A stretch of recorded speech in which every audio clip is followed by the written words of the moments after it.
মামদো, খেন্তি, পেঁচি, ভূত, ঘ্যাঙো সকল ভূতেরা আজ মজেছে তাদের ইলিশ উৎসবে। ওরে তাড়াতাড়ি কর, আমি আর খিদে সহ্য করতে পারছি না। ইলিশের গন্ধে আমার পেট যে ডুগডুগি বাজাচ্ছে। ওরে বাবা রে বাবা, এই মামদোটার বড় নোলা। তোর দেখি মরেও শান্তি নেই। তুই কি করে মরেছিলি সেটা ভুলে গেছিস নাকি মামদো? কেন কেন ওকে এমন করে বলছো কেন? ও কি করে মরেছিল গো? দেখ পেঁচি, আমি একটু খেতে ভালোবাসি বলে এমন করে বলবি না। না হয় আমি একটু বেশি খেতাম, সেদিন বেশি খেয়ে হজম করতে পারিনি, গ্যাস হয়ে গেছিল, তাই একেবারে এই প্রেত লোকে। আচ্ছা পেঁচি পেতনি, তুমি কি করে মরেছিলে গো? আমি? সে অনেক কাল আগেকার কথা রে, শুনবি? তবে শোন, তখন আমার বেশ বয়স হয়েছে। গরিব ঘরের বিধবা আমি, ছেলে পুলে হয়নি। লোকের বাড়ি বাড়ি কাজ করতুম। যা বাসি ভাত রুটি তারা দিত তাই খেয়ে আমার দিন চলে যেত। বেশি পয়সার লোভ আমি কোনোদিনই করিনি, কিন্তু বেশ কিছুদিন ধরে আমার শরীর খারাপ হওয়ায় আমি কাজে যেতে পারিনি। তাই বৌদি গো, অমন করনি। কদিন শরীর খারাপ হওয়ায় কাজে আসতে পারিনি বলে আমার কাজটা কেড়ে নিও নি। গরিব মানুষ, না খেতে পেয়ে মরে যাব। দেখো বাপু, আমার কাছে কেঁদে কোনো লাভ হবে না। যে আমার কাছে এখন কাজ করছে সে রোজ রোজ কাজে আসছে, তাকে আমি এখন কি করে ছাড়াই বলো তো? যাও যাও, অন্য বাড়িতে কাজ দেখে নাও, এখানে হবে না। এই রকম আরো দুটো বাড়িতে কাজ করতাম, তারাও একই কথা বলল। এদিকে শরীর অসুস্থ, পেটে প্রচন্ড খিদে। কি করি, কোথায় যাই কিছুই বুঝতে পারছিলাম না। তখন মনের দুঃখে একটা পান মুখে দিয়ে চিবোতে চিবোতে গ্রামের পথ ধরে হাঁটতে লাগলুম। এই তো, এই পুকুরে কত গুগলি হয়ে রয়েছে। যাই, কটা গুগলি তুলে নিয়ে ওই সেদ্ধ করে নুন দিয়ে খাবো। তারপর আমি আপন মনে গুগলি তুলছিলাম, হঠাৎ অনেক মানুষের চিৎকার ভেসে আসতে লাগলো।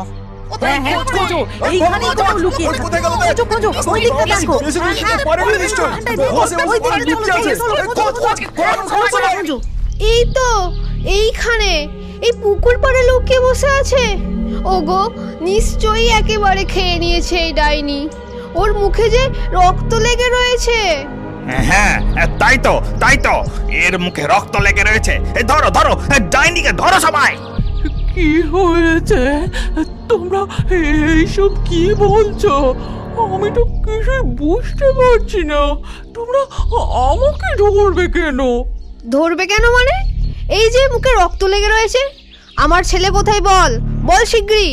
তখন ওরা আমার আর কোনো কথা শুনলো না, আমায় মারতে শুরু করলো। আর মারতে মারতে আমি একেবারে এইখানে পৌঁছে গেলাম। নে নে, এবার খাওয়া শুরু কর। কথা বলতে বলতে অনেক দেরি হয়ে গেছে। মামদো এবার লাফালাফি শুরু করে দেবে।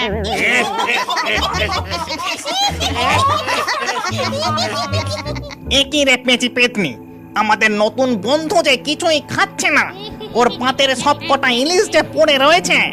সত্যি তো? ও খেন্তি, কি হলো রে তোর?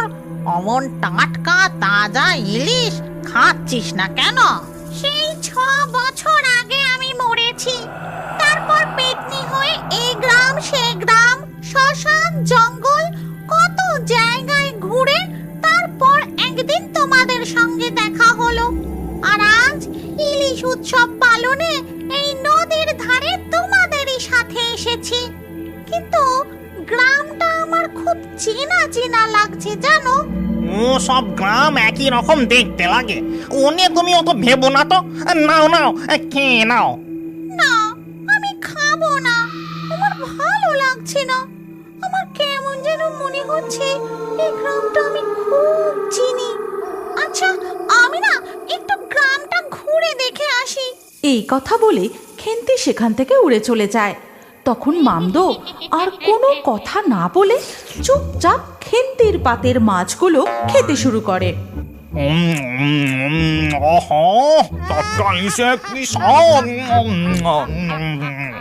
এরপর রাতের বেলায় যখন খেন্তি পেতনি একটা গাছের ডালে বসেছিল, তখন সে একটা ছেলের কান্না শুনতে পায়। কে তুমি?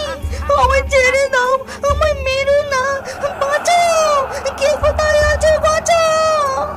এত রাতে জঙ্গলের মধ্যে একটা বাচ্চা ছেলে কাঁদছে। কান্নার শব্দটা ওই দিক থেকে আসছে মনে হচ্ছে। যাই তো, গিয়ে দেখি একবার। এই কথা বলে খেন্তি পেতনি সেই দিকে উড়ে যায়, আর সেখানে পৌঁছে দেখে কে বাঁচাবে?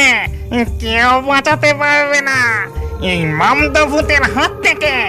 আজ তোর কোনো রেহাই নেই। এ কি করছো মামদো ভূত?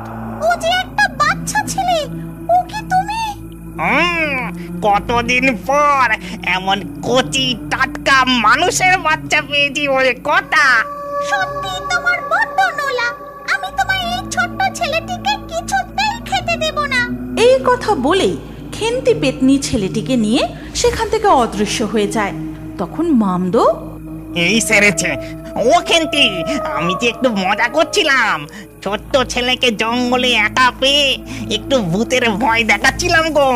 এদিকে তখন খেন্তি পেতনি ছেলেটিকে নিয়ে দূরে এক পুকুর পাড়ে এসে বসে। তারপর তাকে জিজ্ঞাসা করে, তোমার নাম কি সোনা? আমার নাম অর্পণ। মা যখন বেঁচে ছিল আদর করে আমায় অপু বলে ডাকতো। অর্পণ? অপু? তোমার বাবার নাম কি? তোমার বাড়ি কোথায়? ওই তো বুড়ো বটের তলায় পুকুর পাড়ের ওই বড় বাড়িটা, ওইটা আমাদের বাড়ি। আমার বাবার নাম স্বপন বিশ্বাস। অপু? তুই আমার ছেলে অপু? কিন্তু এত রাতে জঙ্গলে কি করছিলি বাবা? আমার নতুন মা খুব রাগী জানো। আজ সকালবেলা এই নাও দুধটা গিলে আমায় উদ্ধার করো। আমার যেন আর কোনো কাজ নেই, সারাদিন খালি ওনার ছেলেকেই সামলাও। এদিকে আমার দিকে কোনো নজর নেই তার। কি হলো, দাঁড়িয়ে আছিস কেন? গেল তাড়াতাড়ি। দুধটা খুব গরম নতুন মা, ভালো করে গ্লাসটাই ধরতে পারছি না। খেতে গেলে যে মুখ পুড়ে যাবে। এই যা গেল আমার সব গেল। হতচ্ছাড়া ছেলে দুধও ফেললো, কাঁচের গ্লাসটাও ভাঙলো। কত স্বাদ করে আমার দাদা ভাইফোঁটায় আমায় উপহার দিয়েছিল। বেরিয়ে যা, দূর হয়ে যাই বাড়ি থেকে। তোমার হাড় মাস একেবারে ভাজা ভাজা করে খেলো গো। তারপর নতুন মা মারতে মারতে আমাকে একেবারে বাড়ি থেকে বের করে দিল। বাবাও ব্যবসার কাজে শহরে গেছে, 3-4 দিনের আগে ফিরবে না। তাই এতটুকু ছেলেকে এই ভোর সন্ধ্যেবেলা কেউ বাড়ি থেকে বার করে দেয়? দাঁড়া, ওর মজা আমি বার করছি। তুই চল আমার সঙ্গে। এরপর খেন্তি অর্পণের হাত ধরে বাড়ির সামনে এসে দাঁড়ায়। তারপর নিজের রূপ বদলে স্বপনের রূপ ধারণ করে। তুই এখানেই দাঁড়া অপু, আমি যখন ডাকবো তখন ভেতরে আসবি। এরপর স্বপনরূপী খেন্তি বাড়ির ভেতরে ঢুকে উঠানে দাঁড়িয়ে ডাক দেয়, কুহেলি, কোথায় গেলে? ও কুহেলি!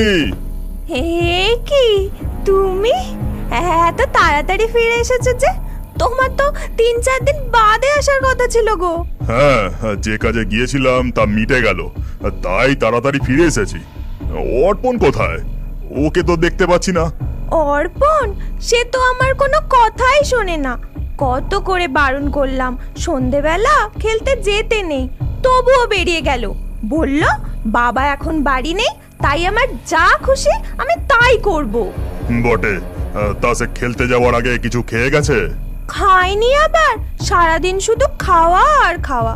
আমি ওকে কোনো কাজ করতে দিই না, একটুও বকি না, তাও আমার কোনো কথা শোনে না, শুধু খায় আর খেলতে চলে যায়। তাই নাকি কুহেলি? বাবা অর্পণ, অপু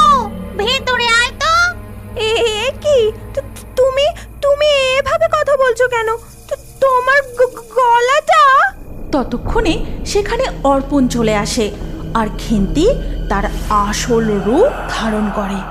ওরে বাবা গো, তখনই খেন্তি পেতনি তার লম্বা হাত বার করে নতুন বউয়ের ঘাড় ধরে উপরে তুলে দেয়। আমি তোর স্বামী স্বপন নই, আমি অপুর আসল মা। তুই আমার ছেলেকে অনেক কষ্ট দিয়েছিস, আর আজকের পর থেকে আমি ওকে আর কিচ্ছু করব না, ওকে কোনো কষ্ট দেব না। মনে থাকে যেন, নইলে এই ঘাড় আমি মচকে দেব। এই কথা বলে খেন্তি পেতনি সেখান থেকে অদৃশ্য হয়ে চলে যায় সেই বুড়ো বট গাছে। তারপর থেকে বাকি বন্ধুদের নিয়ে সে সেখানেই থাকতে শুরু করে। ঠিক তখনই গাছ থেকে উল্টোভাবে ঝুলে কি যেন একটা সরসর করে তার মুখের সামনে নেমে এসে বলে, ইনিশ কত করে নিল? বিনয় বকুল গ্রামের নতুন জামাই। সে বিয়ের পর এই প্রথমবার শ্বশুর বাড়ি যাচ্ছে। আর বেরোনোর আগে সে তার মাকে যখন প্রণাম করে তখন, শোন বাবা, এই প্রথমবার শ্বশুর বাড়ি যাচ্ছিস, বেশ ভালো দেখে মিষ্টি নিয়ে যাস, কেমন? আর যদি কিছু ফল মাকড় পাস নিয়ে নিস। এখন তো বৌমার সম্মান আমাদের ওপরেই নির্ভর করছে। ঠিক আছে মা, তুমি কোনো চিন্তা করো না, আমি দেখে শুনে গুছিয়ে সব নিয়ে যাব। এরপর বিনয় বাসে ওঠার আগে বাজারের সূর্যকুমার মোদকের দোকান থেকে ভালো দেখে মিষ্টি নেয়। কই গো, বেশ ভালো দেখে 100 পিস জল ভরা দাও তো। তারপর জল ভরা সন্দেশ হাতে নিয়ে বেরোতেই সে দেখে একজন মাছওয়ালা খুব হেঁকে হেঁকে গঙ্গার ইলিশ মাছ বিক্রি করছে। তখন বিনয় বেশ বড় সাইজের 2টো ইলিশ মাছ কিনে বাসে চড়ে বসে। এরপর তার শ্বশুর বাড়ি পৌঁছতে পৌঁছতে প্রায় সন্ধে হয়ে যায়। তার উপর বাস থেকে নামতেই শুরু হয় কাল বৈশাখীর ঝড় বৃষ্টি। বাবা রে বাবা, এ কি ঝড় বৃষ্টি শুরু হলো রে বাবা! আকাশ যেন একেবারে ভেঙে পড়ছে। এদিকে তো কেউ কোথাও নেই গো, একটা কোনো বাড়ি পর্যন্ত দেখা যাচ্ছে না। একটু মাথা গুঁজে দাঁড়াবো। বাপরে বাপ, কি বাজ পড়ছে! ঠিক তখনই কেউ যেন পিছন থেকে বলে উঠল, ইনিশ কত করে নিল? সেই খনা খনা গলা শুনে বিনয় চমকে গিয়ে পিছনে ফিরে দেখে বলে, আপনি কে? কি আমার কাছে কি চাইছেন? বাবা, কি ভয়ঙ্কর দেখতে গো! আমার দেখেই বুক ধরপড় করছে। আমারই চিনলেন না? আপনি নতুন বুঝি? এই যে আমি মেসোভূত। ভূতের নাম শুনে বিনয় তো ভয় দৌড়তে শুরু করে, কিন্তু ভূতটাও মজা বলি, ইনিশ কত কোটি কেজি সেটা বলি যান। কিন্তু বিনয় কোনো দিকে না তাকিয়ে শুধু ছুটতে থাকে। তারপর খুব ক্লান্ত হয়ে গিয়ে একটা গাছের তলায় চোখ বুজে বসে পড়ে আর জোরে জোরে হাঁপাতে থাকে। ওরে বাবারে, এ কোথায় এলাম রে! আমি আর দম নিতে পারছি না, আমার বুক ফেটে যাচ্ছে। ঠিক তখনই গাছ থেকে উল্টোভাবে ঝুলে কি যেন একটা সরসর করে তার মুখের সামনে নেমে এসে বলে, ইনিশ কত করে নিল? ওরে বাবা, বাঁচাও, বাঁচাও! বিনয় আবার ছুটতে থাকে। এদিকে প্রচন্ড হারে বৃষ্টি ও বাজও পড়তে থাকে। অবশেষে সে একটা কুঁড়ে বাড়ি দেখতে পায় আর সেখানে পৌঁছে দরজায় জোরে জোরে ধাক্কা দিতে থাকে। কে আছেন? আমাকে বাঁচান, দয়া করে দরজাটা খুলুন না। সাথে সাথে এক গলা ঘোমটা মাথায় একটি বউ দরজা খুলে দিয়ে পাশে সরে দাঁড়ায়। আর বিনয় হুড়মুড় করে ঘরে ঢুকেই বলতে থাকে, আমাকে দেখে আপনি খারাপ ভাববেন না। আমি নিহাতি খুব বিপদে পড়ে আপনার বাড়িতে আশ্রয় নিতে এসেছি।